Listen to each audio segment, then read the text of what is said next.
How's it everybody? Welcome back to City Skylines 2. Brand new map. This is Archipelago Haven. It is a map filled with a lot of islands, and I figured it was the perfect platform for me to actually start playing around with the terraforming tool. If you might recall, back in City Skylines 1, I was a massive map maker, and I figured this would provide me the opportunity to actually test out exactly what the terraforming tools are like, have a play around with them, and see what we can expect once we can actually make maps the way we were able to do it in City Skylines 1. So what we're going to do is that we're going to take all of these highways that you see, the railroad that you see, we are going to demolish all of it, redo this entire landscape, and try and connect the two massive mountains that you see, one to the left and one to the top right over there. Now if we get out of the cinematic mode and we have a look at what the map itself looks like, let's get out of there, you will see that we've got these two land masses, one that side and one that side, and then we have all these islands in between. So we're going to try and connect all of these up. We'll redo the road network, and we'll redo all of these other routes that run through the map. So the ship route, the rail network, and so on. But before we do that, all these clouds I think are going to get in the way of what we want to do because they are like right there. So let's get into the graphic settings very quickly, turn off the clouds, and now we have a much better view of what we want to do. Now before we get started, I thought I'll take a look at the tools that we do have, at least in game, right? So all of this area is currently out of bounds, so we can only terraform stuff that's within the starting tile. Well, we'll unlock all of this in a second.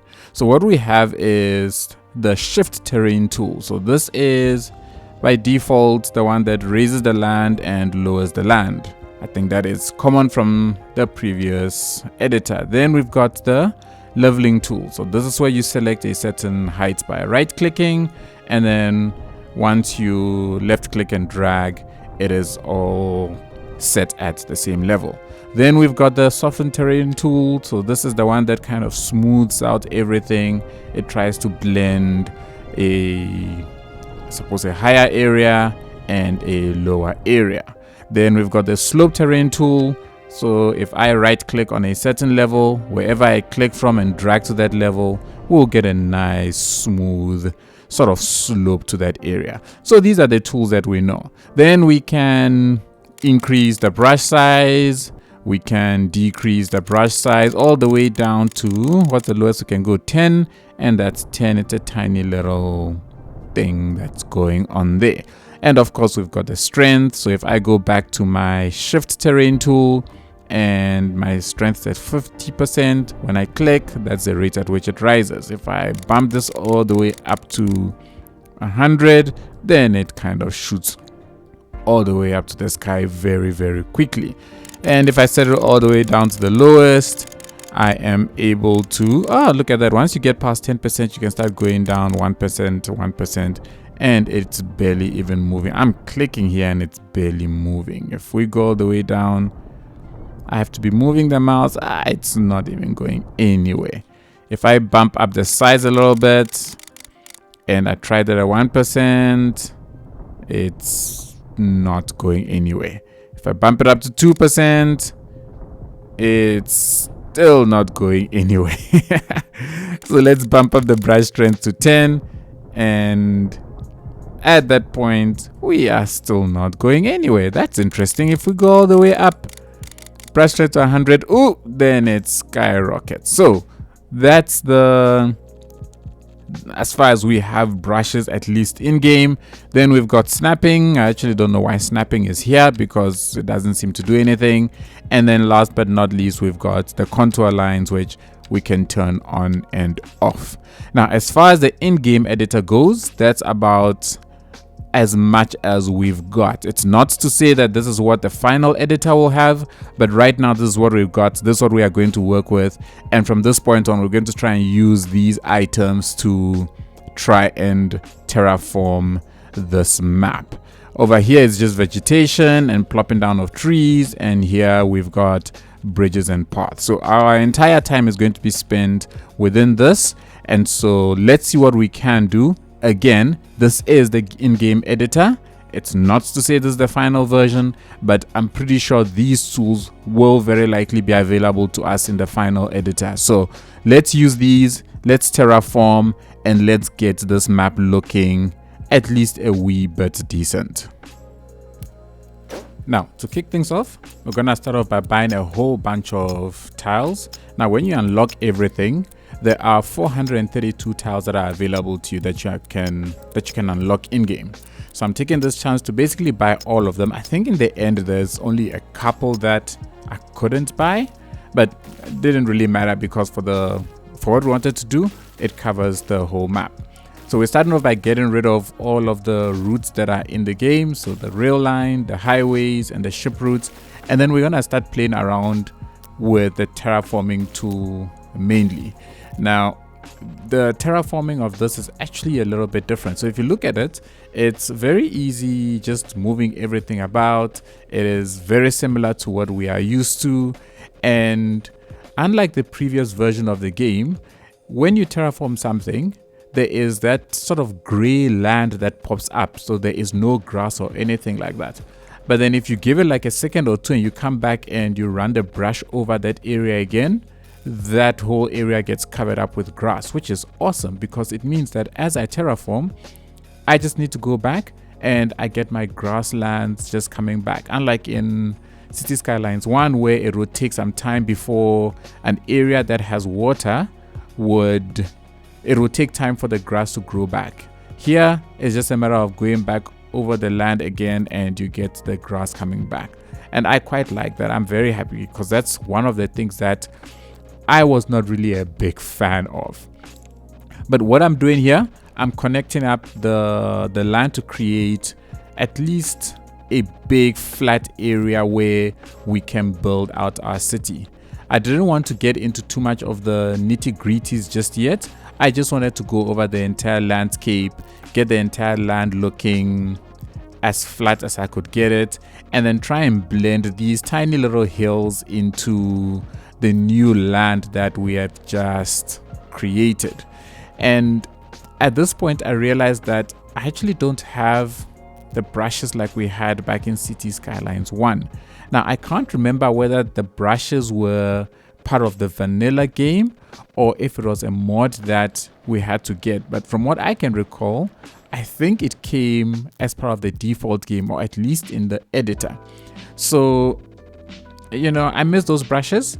But other than that, for now, I was able to get what I wanted to do.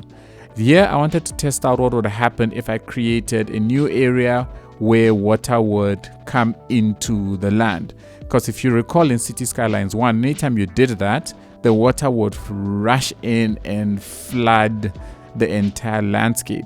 But I didn't have that happening over here. You see how the water fills up the space nice and smoothly, as opposed to it just coming in as a giant wave to flood the entire landscape.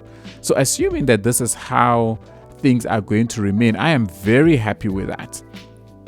That the water comes in slowly, fills up the land, and because this is the actual city that we're building, if you think about it, because this is not the editor, it means that if I had the area built up and I terraform, my city won't get flooded, which is awesome. And I am very happy with that idea. Moving on from there, this is where I envision having a harbor? I think that's the term. So I thought I would terraform this area into a harbor-like space. Now you will notice that the sun was starting to set. So I had to pause the game because it was gonna get dark very quickly. And because we do not have the capability of changing the nighttime, best I did that. Over there, I was just testing out to see the size of the harbor relative to what I am doing.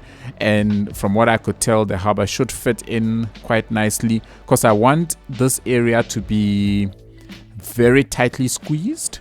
So the ships must have very narrow pathways that they go through. The whole idea is that this area will become a nice compact harbor that we'll have built.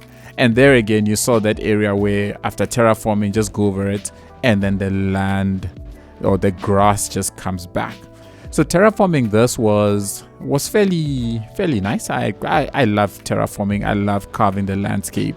I suppose the only thing that kind of gets me is the trees that sits there. Now I can delete trees in bulk. I recently discovered that, but it's not the same as City Skylines 1. So if I right click on an area with a tree brush, it only removes the trees that I have selected. So that's kind of a bit of a bummer, but I don't know. I think it's something that we'll get used to and something that mods will probably get released for anyways.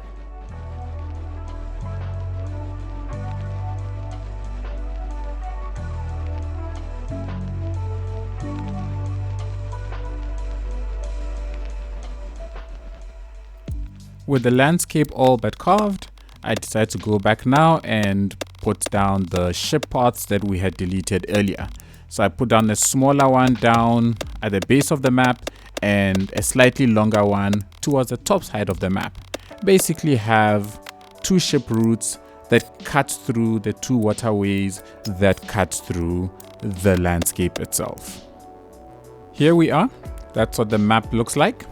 We've terraform pretty much as I can. What I decided to do was to leave one big landmass, that is this piece of island, and then have two bigger ones that sit next to that one. The idea is that we have a main city that sits on here somewhere, and then a port island or an industrial island on this side, and this can form some kind of a luxury type place. I don't know, but that's the idea, is that we can split the city into multiple parts, and this is our industry, our main city, and whatever else we want to put around this side. With all of that pretty much done, what I'm going to do next is I'm going to put the highway cutting across the landscape like so, and then have the railway line probably hug a bit closer to this side. It will come across and maybe meet up with the highway on this side of the map. This allows us to be able to split it up and bring it back in again, allow it to go straight to this side, have it cross here as well, and then it feeds the industrial area. Another thing is that we could also make it cross this side and have it feed all of the industry on this side. I was earmarking this spot for a nice airport. I was taking a look at the international airport and what it looks like. It's quite a humongous item, but I think it is a very nice fit for this spot. So by having the highway cut through here and the train here, we can put this in this area. I think it will be a nice, I suppose, backdrop to the city. So let's jump into putting in the road networks and connecting those up. It is at this point that I truly appreciated the parallel road tool that has now been added to the game. Something that was a mod in City Skylines 1, but I never truly appreciated or got into. But when I started building this here, I realized the power of this tool. I mean, in one single swoop, I am able to lay down the roads perfectly spaced between each other. I do not have to worry about how far apart they are. I do not have to worry about any area being too wide, too narrow. It just worked. So I was using the tools again to terraform the land, because I didn't want the highways to be too up and down, angulating, whatever the term is. I would flatten out the land where I wanted the road to be, draw out the road across that area, and then try and blend it back into the surrounding landscape. So the hope is when we actually start building, I want to maintain as much of the landscape as I can, but where we put the highways, we want to keep that as level as possible while still maintaining a few up and down hills.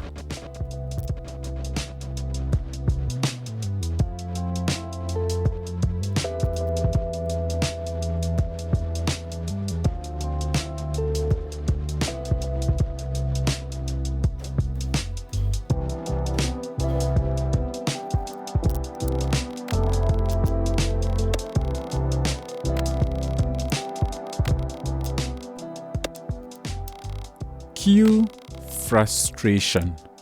At this point, I was trying to build a bridge across just this tiny little narrow water space.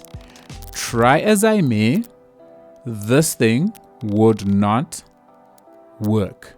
I always had either an overlap or an invalid shape, or I had something. I tried a different bridge to see if maybe it was a problem with the suspension bridge. Nope, it did not work. So I thought to myself, okay, maybe there's something wrong with the landscape. So I changed the landscape, created a nice level there, tried to connect it all up. Nope, it still said it would not work. So I thought to myself, maybe it is overlapping with the ship route that is running across, because I have raised this, I have lowered it, I have tried starting from different places. I don't know. So the only thing I could think of then was it must be overlapping with the ship route, because that's why it's showing me as red. So I decided to delete it. Went again. Nope, it just wouldn't work. And then I got a slightly keen eye and looked at it. I'm like, hang on, I'm using the parallel road tool. I think all I need to do is increase the spacing. And as soon as I did that, voila, everything was hunky-dory again. And then I could proceed. I cannot explain the level of frustration I went through in that moment. But now I know when you're using the parallel road tool, it's not just about things intercepting each other, but the two roads could actually conflict with one another.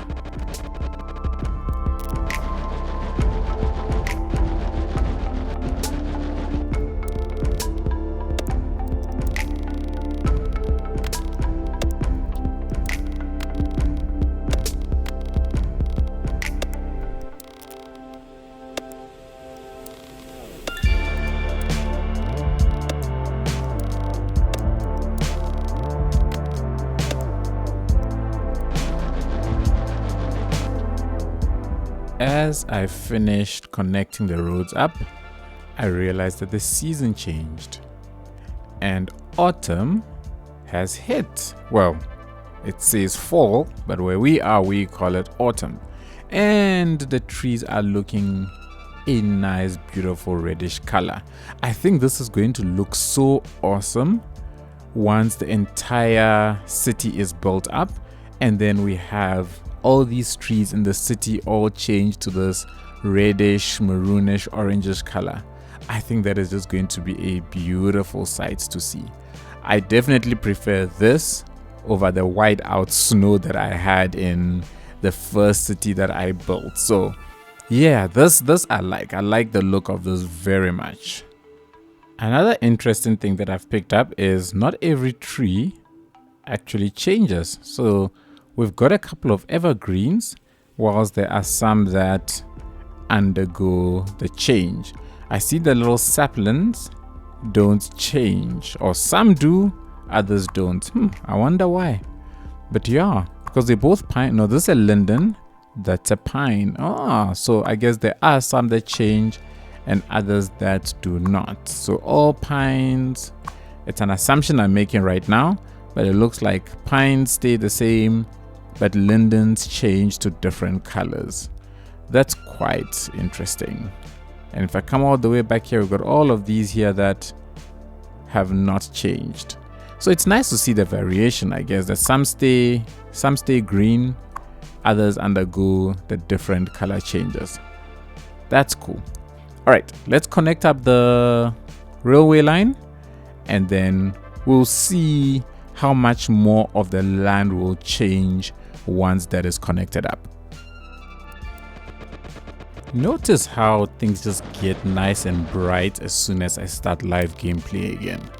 I am not 100% sure as to why that is, but sometimes it's bright, sometimes it's not, and I'm still to figure out exactly why, because I am still in the fall period. But that aside, we're gonna put the railway down. I decided to change how I was going to do the railway. So at this point, I am splitting it. the one going to the right now that I'm building will feed directly into the industrial area, the port area that we terraformed earlier. And then the other line will run to what will ultimately become the city center. I'm going to terminate it in an area where I think the city center is going to be. But when we actually start building the city itself, we will extend the railway line all the way to meet up with the industrial one at some point. So over here is where I plan to have the city center. I looked at this thing. It was too wonky for my liking. I decided to remove it, level out the land a little bit, and then replace it. But otherwise, this is where we'll end this rail line. We'll have the city center around here. And then the other line that is going to the industrial area, we're going to extend that one all the way out to the outside of the map. And then it will serve as the area where we will see some form of trains running before we've actually built up all the train stations that we eventually will.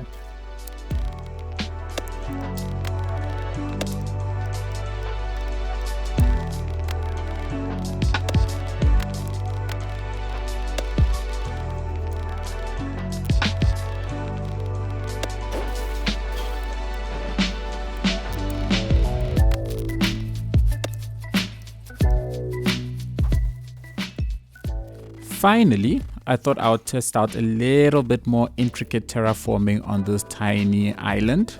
The idea was to just see if I could have a little more detail in the carving of the landscape. So creating things that look like runoffs, blending nice, smooth, tiny little hills into the surrounding landscape. It was really a test to see what it would be like once I shrunk the brush size to a tiny amount and then try and polish things up a little bit.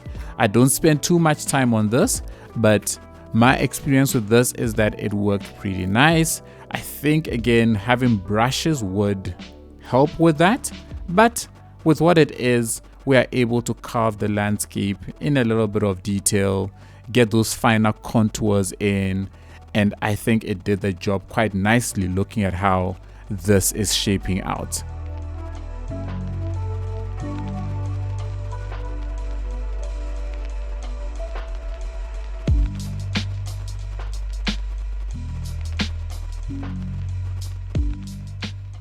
Look, in the end, I don't think it came out too bad. We can add quite a lot of detail to it, so that is not too shabby at all. I have the one that's on the map in the background with mine in the foreground. It's not as detailed, there's no doubt about that, but I think if I spend a bit more time and actually work at the contours of the land, I could get it to look as close to that as possible. Looking at this, I still think it is probably a height map that is loaded, but either way, I think that we can get, use the tools to make as detailed a landscape as we want. And the fact that it doesn't deviate too much from City Skylines 1 tools, that is actually pretty cool. And of course, I really, really hope that we get brushes back. Otherwise, I think everybody, that is it. We are done. This is the map. I think it looks pretty cool. I love what I can do. It does not deviate too much from what we are used to. So my expectations for an editor for when it does arrive, whenever that is, if at all, will be pretty cool. And I definitely look forward to building maps. For now, I think we've got something that is going to work as a very solid foundation. And the fact that I already have plans for what I want to do, I think is pretty good. What we can do is we can actually set out rough areas like that to say, you know what, this is going to be the international airport, and then at least I will not forget that. This will be the downtown, so let's put that in. So we'll have the main downtown somewhere around here. What I like is the fact that this area is rather mountainous, or at least it's got a nice hill here. So with that hill there, we should be able to get areas that kind of looks down a bit on others. So I think it should look pretty good. And then of course, this is the harbor. I don't think I need to put a zone there because I mean, the landscape kind of speaks to it. And then I'm thinking maybe around here somewhere is where we'll put a lot of the services like power production, water treatment plant and stuff can sit somewhere out here in the outskirts of the city, and then the rest of everything else will just be the actual city growing out, sprawling and so on. Otherwise, this is it, everybody. Thank you so much for joining me. If you enjoyed this video, please be sure to give it a thumbs up. Leave a comment below. Let me know what you would like to see built on this map. Let me know what you think of the map tools, if you enjoyed watching this kind of gameplay. And as soon as the full version comes out and we have the editor and everything, we will definitely be doing more map builds. If you haven't hit the subscribe button yet, please go ahead and hit it. It will really be appreciated. Thank you once again. Big shout out to all my patrons over on Patreon. Your support is truly appreciated. Until the next one, keep safe, and I will see you all then. Cheers, everybody.